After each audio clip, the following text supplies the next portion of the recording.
কলকাতা অঞ্চলের সবচেয়ে গুরুত্বপূর্ণ বিধানসভা কেন্দ্রগুলোর মধ্যে একটি হলো শ্যামপুকুর বিধানসভা কেন্দ্র, যে অঞ্চলে কিন্তু এখনো পর্যন্ত বহু উন্নয়নের কাজ বাকি।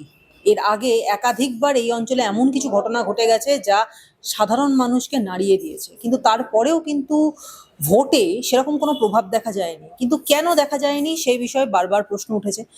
এবং এই অঞ্চলে যিনি বিধায়ক, পশ্চিমবঙ্গ সরকারের নারী এবং শিশু কল্যাণ দফতরের মন্ত্রী শশী পাজা, ডক্টর শশী পাজা, তিনি কিন্তু এবারেও এই বিধায়কের পদপ্রার্থী হয়ে ঘাসফুল শিবির থেকে লড়ছেন। কিন্তু তার বিরুদ্ধে পদ্ম শিবিরের এবারের মুখ হলেন সেই মানুষটি যাকে যার ওপরে পদ্ম শিবির এই দায়িত্ব দিতে পারে বা এই ভরসাটা রাখতে পারে যে তিনি এই প্রার্থীর সঙ্গে সমানে সমানে লড়তে পারবেন। আমাদের সঙ্গে রয়েছেন উত্তর কলকাতার এই গুরুত্বপূর্ণ বিধানসভা অর্থাৎ শ্যামপুকুর বিধানসভা কেন্দ্রের প্রার্থী, বিজেপি প্রার্থী পূর্ণিমা চক্রবর্তী। আপনাকে স্বাগত জানাই বাংলা স্ফিয়ারে। রাধে রাধে। দিদি, আপনাকে প্রথমেই যে বিষয়টা জিজ্ঞাসা করব যে এইখানে যিনি মানে আপনার বিরুদ্ধে তৃণমূলের পক্ষ থেকে লড়ছেন তিনি কিন্তু যথেষ্ট হেভিওয়েট প্রার্থী, এবং তার কিন্তু এই অঞ্চলের সম্বন্ধে একটা সম্যক ধারণা রয়েছে, এবং তিনি কিন্তু যথেষ্ট এখান থেকে বারবার জিতেছেন। তিনি এখানকার ঘাতঘোট জানেন। তাকে হারানোর জন্য যতটা আপনাকে এফোর্ট দিতে হবে সেখানে কি কি করছেন?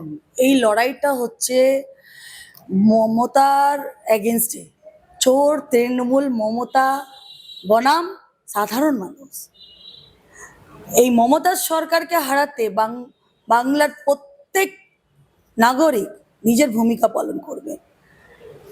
মমতাকে হারাতে গিয়ে তার প্রত্যেক নেতা মন্ত্রীকে হারাতে হবে, তবেই এই মমতার সরকার এখান থেকে যাবে। হেভি ওয়েট আছে কে হেভি ওয়েট নয়, এটা গণদেবতা ঠিক করবেন। আমি একজন বিজেপি প্রার্থী হয়ে, আমি শ্যাম ভক্ত পূর্ণিমা চক্রবর্তী, শ্যামের সেবিকা, রাধা মাধব মন্দিরের সেবিকা। আমি আমার কাজ করে যাচ্ছি। গোবিন্দ বলেছেন কর্মণি বাধিকারস্তে মা ফলেষু কদাচন। আমি কর্মের ওপরে বিশ্বাস রাখি, কর্ম করছি। আমার কোনো পারিবারিক রাজনৈতিক পরিচয় নয়। তার মানে গণদেবতা আমায় সুযোগ দেবেন না, এটা আমি বিশ্বাস করি না। আমি শ্যামপুকুরবাসীর কণ্ঠস্বর হয়ে লড়ছি, যে দীর্ঘদিন ধরে এই অঞ্চলের পরিবর্তনের স্বপ্ন দেখেছি, আমি তাদের হয়ে লড়ছি।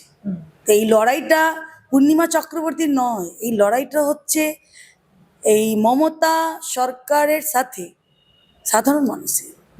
এবং সাধারণ মানুষ আপনার সঙ্গে সঙ্গে আরো একজনের উপর খুব বেশি ভরসা রাখেন, যিনি আপনার মাথার উপরে হাত রেখেছেন। তার নাম মিঠুন চক্রবর্তী। তারই আপনি মানুষ কন্যা বলা চলতে পারে, এবং তিনি আপনাকে এখানে এই জায়গায় কিন্তু আপনাকে আশীর্বাদ করেছেন লড়বার জন্য। কি বলবেন সে বিষয়ে?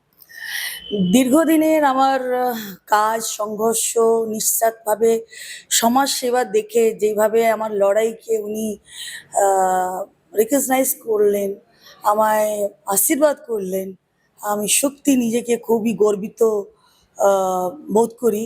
আমি সবসময় সর্বক্ষণ গোবিন্দকে ডাকতাম। গোবিন্দ এই রূপে আসবেন আমি কোনোদিন ভাবিনি। ভগবান বলে কিছু আছে এই পৃথিবীতে, এটা সেই বিশ্বাসটা আমার স্বামী যাওয়ার পরে আমি হারিয়ে ফেলেছিলাম, কিন্তু আবার সেই বিশ্বাসটা আমি ফিরে পেলাম মহাগুরুর জন্যে। এবার একটু এইখানকার এই এরিয়ার কথায় আসি, যে এই শ্যামপুকুর এরিয়াতে ঠিক কি কি উন্নয়ন হওয়ার প্রয়োজন ছিল যা 15 বছরে আপনি দেখলেন হয়নি? কোনো কাজই হয়নি। দেখুন না, আপনি রাস্তাঘাট অবস্থা দেখুন, রাস্তাঘাট খুঁড়ে রেখে দেওয়া হয়েছে, পথশ্রী নামে টাকা বরাদ্দ করা হচ্ছে, আর উন্নয়নটা করা হচ্ছে নিজের বাড়িতে, নিজের পরিবারে। রাস্তাঘাট সেইভাবে রেখে দেওয়া হয়েছে, এখনো মানে ঠিক করা হয়নি। বস্তিতে চলে যান, জল নেই, লাইট নেই, আবর্জনায় নোংরায় মানুষ থাকতে বাধ্য। কেন? আপনি এতদিনের মন্ত্রী, কেন আপনি উন্নয়ন করেননি? তারপরে নারী বিকাশ মন্ত্রী, যে নারী বিকাশ মন্ত্রী আমলে আমরা দেখলাম মহিলা মুখ্যমন্ত্রী রাজত্বে, আর এই নারী বিকাশ মন্ত্রীর আমলে একের পর এক মহিলাদের, আমাদের ঘরের মেয়েদের সঙ্গে অত্যাচার, বাংলার মেয়েদের সঙ্গে অত্যাচার। কখনো হাঁসখালি, সন্দেশখালি, মুর্শিদাবাদ, মালদা, উত্তর দিনাজপুর, কালিয়াচক, কালিয়াগঞ্জ, কসবা ল কলেজ, আরজি করের সেই অভয়া আমরা তো ভুলিনি। আমরা অভয়ার জন্যে চোখে জল, মুখে আগুন নিয়ে রাস্তায় নেমেছিলাম, রাত জেগেছিলাম। সেই বিচারের আন্দোলন এই শ্যামপুকুরের মাটি, শ্যামবাজার, পাঁচ মাথা মোড় থেকে আরম্ভ হয়। তো শ্যামপুকুরবাসী অভয়ার বিচার করবে, এই নারী বিকাশ মন্ত্রীকে এখান থেকে সরিয়ে, আর মমতার সরকারকে সরিয়ে। এবং অনেক দিন আগে, বেশ কিছু বছর আগে, এই পোস্তা উড়ালপুল ভেঙে পড়ার পরেও কিন্তু মানুষের মধ্যে একটা ক্ষোভ দানা বেঁধেছিল যে সিন্ডিকেট রাজ্যে চলে, তার মাথায় বসে রয়েছেন এই শশী পাজা, কিন্তু তারপরেও তাকে হারানো যায়নি। কোন মন্ত্রে এবার তাকে হারানো সম্ভব হতে পারে বলে মনে করছেন? দেখুন, কোনো কাজ তো করেননি। সিন্ডিকেট, তোলাবাজি, মাফিয়াগিরি ছাড়া এদের কোনো কাজ নেই। অবৈধ পার্কিং থেকে নিয়ে সিন্ডিকেট, আপনি চলে যান ইললিগাল কনস্ট্রাকশন থেকে নিয়ে সব কিছুই চলছে। তো এরা মানুষের স্বার্থে কি কাজ করেছে, এটা শেষ জবাব এখানকার গণদেবতা এই নির্বাচনে দেখিয়ে দেবে। শেষ কথা নিয়ে মানুষ বলবেন, শেষ কথা বিচার গণদেবতা করবেন। আর দেখে নিন, একজন নারী বিকাশ মন্ত্রী, ওনার নিজের বিধানসভায় রেড লাইট এরিয়া, সেই সব মহিলার জন্য আপনি কি করেছেন? যৌনকর্মীদের স্বার্থে আপনি কোনো কাজ করেননি। সারা বাংলা জুড়ে মেয়েদের, ছোট ছোট বাচ্চাদের, শিশু কল্যাণ মন্ত্রী, ছোট ছোট বাচ্চাদেরকে পাচার করে এনে এখানে বিক্রি করা হচ্ছে, তাদেরকে জোর করে দেহ ব্যবসায় নামানো হচ্ছে। আমরা নিজে 14টা বাচ্চাকে উদ্ধার করিয়েছিলাম আন্দোলন করে। আপনি ভাবুন, সেই যে এগুলো চলছে, বিধায়িকা জানেন না, এটাতে সন্দেহ আছে। ওনার নিজের বিধানসভায় উনি যদি এইসব মহিলাদের জন্য কোনো অন্য কিছু জীবিকার ব্যবস্থা করে থাকতেন, তাহলে আজ দিনের পর দিন রেড লাইট এরিয়া বিস্তার হতো না। উনি কিছু কাজ করেননি। নারী বিকাশ মন্ত্রী হয়, শিশু কল্যাণ মন্ত্রী হয়, একের পর এক সরকারি স্কুলগুলো বন্ধ, বাচ্চারা পড়াশোনা করছে না ঠিকভাবে। এরা আমাদের দেশের ভবিষ্যৎ, ভবিষ্যৎ নিয়ে আপনি খেলা করছেন। আর আপনি বলছেন আমি জিতলে স্মার্ট বোর্ড করব, স্মার্ট ক্লাস করব। আরে যতগুলো স্কুল বন্ধ হয়ে গেছে সেইগুলো আপনি রিওপেন করুন, আগে ঠিক করুন। আপনার এই অঞ্চলের মধ্যে অনেকগুলো বস্তিও রয়েছে যেখানে কোনো উন্নয়ন হয়নি বলে বারবার বিজেপি বলে এসেছে বা অভিযোগ করে এসেছে, এবং তৃণমূলের পক্ষ থেকে অভিযোগ করা হয় যে প্রধানমন্ত্রী যে আবাস যোজনার সেই টাকা নাকি আটকে রাখা হয়েছে, তার জন্য এগুলো কিছু করা যাচ্ছে না। টাকাগুলো তো হিসেব দিলে তবে তো ছাড়া হবে না। টাকা ছাড়া হলে কারা পাচ্ছে? তৃণমূলের নেতা মন্ত্রী, যাদের বড় বড় বাড়ি আছে, 4তলা 5তলার বাড়ি, তারা প্রধানমন্ত্রী আবাস যোজনার লাভ তুলছে। আমরা তো দেখেছি, আমরা তো সবই দেখছি। গরিব মানুষের অধিকার কারা নিচ্ছে? তৃণমূলের নেতা মন্ত্রীরা, কার্যকর্তারা। কেন কেন আগের হিসাবটা দিন, তারপরে কথা বলবেন। 100 দিনের কাজের টাকা আপনি হিসেব দিয়েছেন? দেননি, এখনো দেননি। অনেক কিছু আছে, তার উত্তর এখানকার গণদেবতা দেবেন, দেখে যান না। আপনার এই বিধানসভা থেকেও নিশ্চয়ই এসআইআর এর প্রচুর নাম বাদ গেছে। গেছে। তাহলে এই যে এতগুলো নাম বাদ গেল, তাহলে এর জন্য মানে এই যে ভুয়ো ভোটার বা মৃত ভোটার হিসাবে যাদের নাম আপাতত বাদ গেছে, তাহলে সেক্ষেত্রে তো বিজেপির পক্ষে অনেকটা সুবিধাজনক হয়ে যাবে যে আসল যারা ভোটার তাদের ভোট পাওয়া এবং নকল ভোটার, ভুয়ো ভোটার বাদ যাওয়া। এসআইআর কারণে বিজেপি জিতবে এটা ভুল। বিজেপি জিতবে এই যে সাধারণ মানুষকে যেইভাবে এরা ভুগিয়েছে, তাদের অধিকারকে কেড়ে নিয়েছে, চাকরি চোর, মহিলাদের সম্মান চুরি করেছে, নারী নিরাপত্তা নিয়ে খেলা করেছে, মানুষ এত সহজে ছাড়বে না। এসআইআর পরের কথা, ইডি সিবিআই পরের কথা।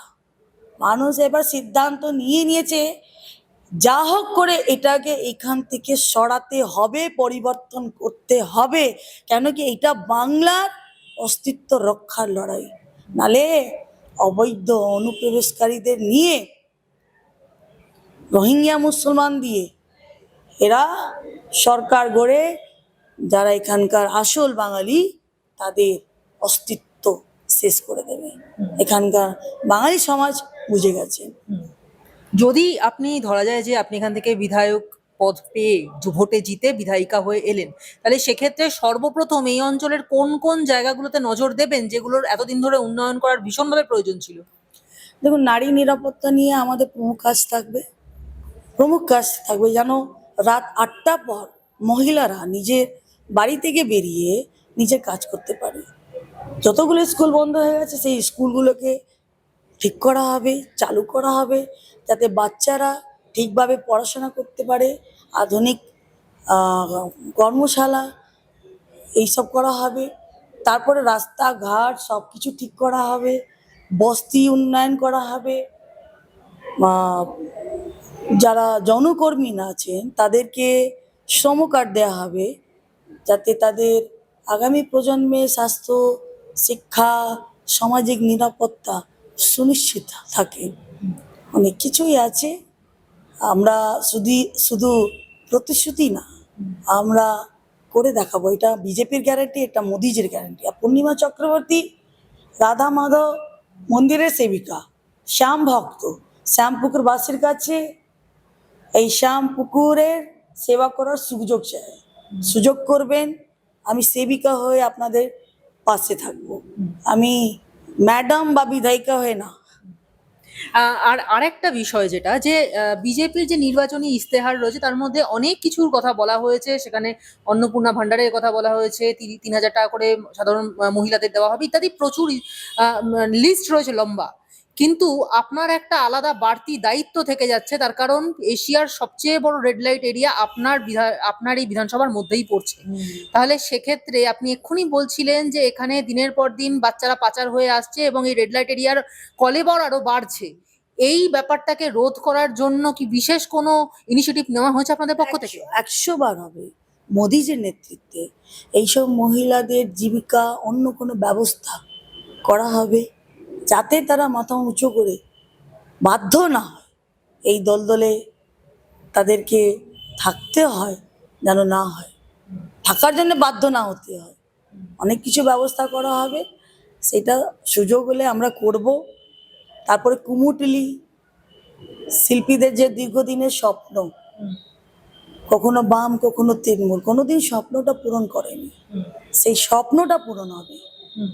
কুমোরটুলি উন্নয়ন হবে। এটা বিজেপির গ্যারান্টি, এটা মোদিজির গ্যারান্টি, এটা পূর্ণিমা চক্রবর্তীর গ্যারান্টি। একটা শেষ প্রশ্ন করব যে আপনি তো ডোর টু ডোর ক্যাম্পেইন করছেন, সাধারণ মানুষের কাছে যাচ্ছেন, কিরকম হাওয়া বুঝছেন? দুহাত তুলে আমায় আশীর্বাদ করছেন। ওনারা নিজেই বলছেন পরিবর্তন আমরা চাই, পরিবর্তন হোক। আমাদের ছেলে মেয়েরা পড়াশোনা করে বাড়িতে শুয়ে আছে, কাজ নেই, কর্ম নেই, বাড়িতে আছে। আমরা তাদেরকে দেখে খুব কষ্ট পাচ্ছি। আমরা ভাতা নয়, ভাত চাই। আমরা নিজের সন্তানের কাজ চাই, আমরা নিজের মেয়েদের সুরক্ষা চাই। আরে লক্ষ্মী যদি নাই বাঁচে, লক্ষ্মী ভাণ্ডার কি হবে? কন্যা যদি নাই বাঁচে, কন্যাশ্রী কি হবে? এইগুলো সব সাধারণ মানুষ বলছে। আমরা যে 3,000 টাকাটা বলছি যে অন্নপূর্ণা ভাণ্ডার দেয়া হবে, বলছে দিদি ভাতা নয়, আমাদেরকে শুধু আমাদের সন্তানকে আপনারা চাকরিটা দেবেন সরকার এলে, আর সরকার আসবেই। কিন্তু এই বিষয়টার মধ্যে কিন্তু আরেকটা জিনিস, এই ভোটের আবহের মধ্যে যখন অলরেডি ভোট একদিকে প্রথম দফার ভোট চলছে, যখন আমরা কথা বলছি সেই সময়ের মধ্যে কিন্তু আরেকটা নতুন ইস্যু, আবার পুরনো ইস্যুই নতুন করে চাগার দিয়ে উঠেছে। সেটা হচ্ছে মণিপুরের ঘটনা আবার চাগার দিয়ে উঠেছে এবং এই যে শাসক দল তারা কিন্তু বারবার হাতরাস এবং উন্নয়নের প্রশ্ন তুলছে যে বিজেপি যে নারী সুরক্ষা নিয়ে এত কথা বলছে, হাতরাস এবং উন্নয়নতে কি করছে? যখন বাংলা বাঙালি অস্মিতা নিয়ে কথা বলেন, তারা